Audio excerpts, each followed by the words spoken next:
പിടിച്ചിരിക്കണം കേട്ടോ, പിടിക്കാതെ വിടരുത്.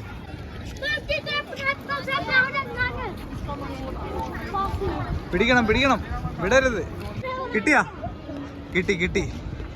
ഒരു തേങ്ങയ്ക്ക് വേണ്ടിയുള്ള ഒരു 2 പിള്ളേരുടെ കഷ്ടപ്പാടാണ് നിങ്ങൾ ഈ കാണുന്നത് കേട്ടോ. ഗംഗയുടെ തീരത്ത് ഹരിദ്വാറിൽ ഇവരുടെ ജോലി ഇതാണ്. ഇവിടെ ഒഴുക്കുന്ന തേങ്ങകൾ ഇവരിതുപോലെ കയറെറിഞ്ഞ് പിടിക്കും, എന്നിട്ടിത് വിൽക്കാൻ വേണ്ടി. Got it. കണ്ടോ, ചെറിയ കുട്ടികളാണ് കേട്ടോ ഇവിടെ.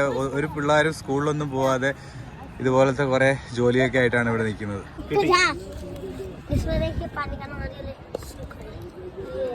നാരിയിലും കിട്ടി കുറച്ച്, 1 രൂപയും കിട്ടി, കുറച്ച് കണ്ടവും, പിന്നെ എന്തൊക്കെയോ കിട്ടി. അത് സ്വർണ്ണമല്ല മോനെ.